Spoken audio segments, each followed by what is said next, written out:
से जब ने पूछा क्या मामला है, अर्ज की मेरी एक मंजिल है, मुझे मिल नहीं रही, मस्त साहब की तलाश में मारा मारा फिर रहा हूँ। फरमान लगे हाँ ठीक है। अब वो पीर सैयद मोहम्मद हुसैन शाह गिलानी चिश्ती साबरी ताज वाली सरकार को वो गौसे आजम जो थे वो लेकर गार से बाहर आ गए। कहने लगे मैंने रोशनी में उनका चेहरा पहली मरतबा देखा, बड़ा ही नूरानी किस्म का चेहरा, दरमियाना किस्म का उनका कद था, तो बड़ा माशाल्लाह मजबूत सा जिस्म हो। तो मैंने उनके चेहरे की जियारत की। उन्होंने कहा हाँ मोहम्मद हुसैन। मैंने कहा हजूर मस्त साहब की तलाश में आया हूँ आपके पास, अगर आप रहनुमाई फरमा दें। फरमाया हाँ तुम्हारी मंजिल जो है ना वो इस वक्त कराची में है, मनौड़े कराची में है, कनाड़े कराची चले जाओ, वहां पर तुम्हें मस्त साहब मिलेंगे। अब पाकिस्तानी आप भी हैं, पाकिस्तानी मैं भी हूँ, कागान कहाँ पे है देखा आपने? जो बंदा नरान कागान की सैर करके आया हाथ खड़ा करें। और कौन कौन सैर करके आया नरान कागान की? माशाअल्लाह। कराची किस किसने देखा? माशाअल्लाह। अब बताएं कि नाकाबादी कागान से कराची का सफर कितना है? कि ओ मुल्क दी इधरली गोठे ते ओ मुल्क दी परली गोठे। ये मैं को पास से बात घड़ के नहीं सुना रहा, ये किबला आलम पीर सैयद इरशाद हुसैन शाह साहब के दस्ते मुबारक से, कलम मुबारक से ये बात जो है उनकी कापी में लिखी है। और वो कापी जो थी वो किबला आलम पीर सैयद जफर हुसैन शाह साहब के पास थी, वो कार्टन था पूरा, तो वो कार्टन फिर मैं अपने पास ले आया, फिर मैंने उसको तैयार करना शुरू कर दिया। तो उसमें से मैंने पढ़ी, अगर आज जिस बंदे को शक हो मैं इंशाल्लाह उसको निकाल के भी दिखा सकता हूँ। फरमाते हैं कराची चले जाओ। अब वो सोचने लग पड़े, कहने लगे भी किथे कागान किथे कराची। अब हज़रत पीर मोहम्मद हुसैन शाह कहने लगे कि हुजूर कराची तो दूर ही पड़ा है, तो मेरे पास तो कोई शय नहीं, कोई किराया नहीं, कोई रकम नहीं, मैं कैसे जाऊंगा वहां? गौसे आज़म ने फरमाया ये मेरा मामला नहीं, मैंने तुझे बता दिया बस कि कराची में तुम्हारी मंजिल है, चले जाओ। कहने लगे कि मैं कदमों में गिर गया। मैंने कहा हुजूर अगर मंजिल बता दी है तो मंजिल तक पहुंचा भी दीजिए, मंजिल तक पहुंचा भी दीजिए। कहने लगे इतनी बात फरमाई तो कहा मोहम्मद हुसैन मेरे पैरों पर अपने पैर रखो, मेरे पैरों पर अपने। अब वो हिचकिचाए, मोहम्मद हुसैन मैं हजरत के पैरों पर पैर रखूं? कहने लगे वक्त नहीं है, जल्दी करो, अब हम यहाँ से चले जाएंगे, यहाँ का ठिकाना हमारा पता चल चुका है, हम नहीं चाहते हमारा ठिकाना किसी को पता चले या कोई हम तक पहुंचे, इसलिए हम यहाँ से जा रहे हैं, जल्दी करो, पाँव के ऊपर पाँव रखो। कहते हैं कि मैंने झिझकते हुए उनके पैरों के ऊपर अपना पैर रखा, कहा आंखें बंद करो, मैंने आंखें बंद की, मुझे उन्होंने मारा धक्का। कहते हैं मैंने धक्का खाया तो मैं लुढ़का जमीन के ऊपर।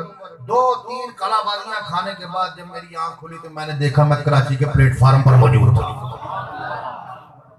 मैं कराची के प्लेटफार्म पर मौजूद था। मैंने आपको कहा आपको क्या पता फकीरी कैसे मिलती, दरवेशी कैसे मिलती, तसव्वुफ किसे कहते हैं, तरीकत, हकीकत, मारिफत, सुलूक की मंजिलें, ये क्या चीज है, तौहीद की कितनी मंजिलें हैं।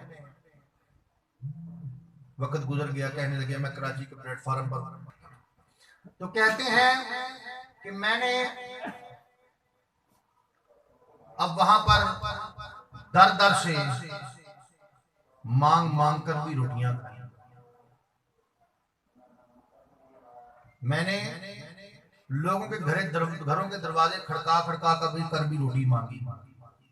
जब मैं कराची गया तो मुझे वहां पे जब घरों का दरवाजा खड़काया तो शहरों के लोग बड़े बादशाह होते हैं, कहते चला जा कोई नहीं है रोटी।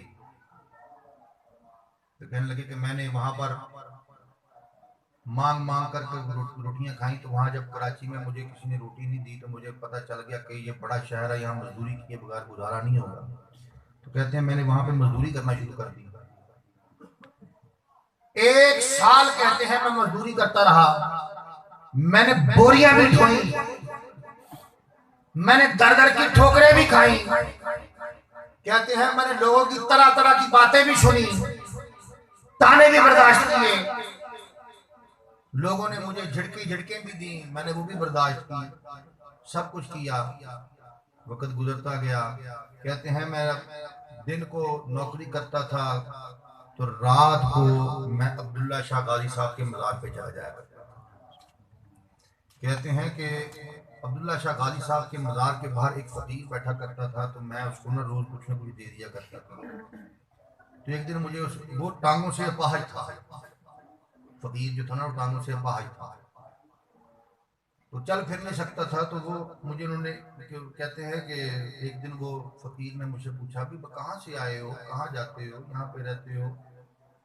तो हज़रत साहब ने बताया इस तरह मैं एक तलाश में हूँ, मस साहब की तलाश में हूँ, मस साहब नहीं मिल रहे। कहने लगे अच्छा।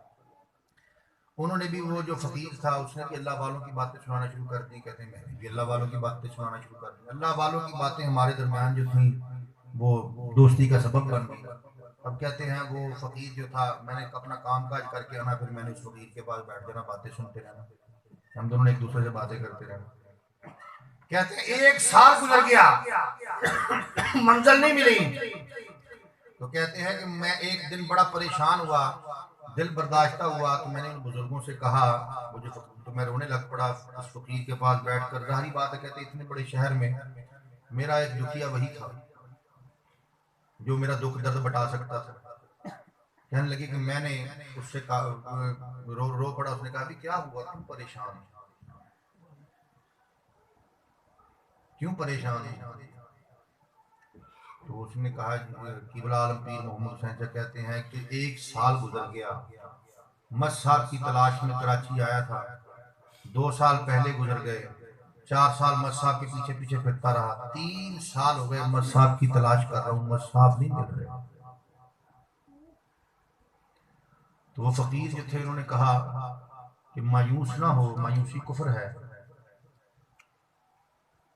इसका जवाब भी तुझे मैं दे देता हूँ।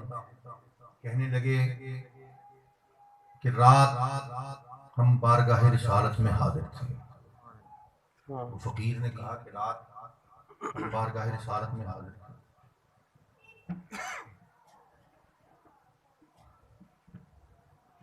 तो मैं नबी करीम की बारगाह में था, तो मुझे हुजूर ने फरमाया कि वो जो तुम्हारे पास सैयद आया है ना मोहम्मद हुसैन शाहपुर का, आज तुम उसको उसकी मंजिल दिखा दो।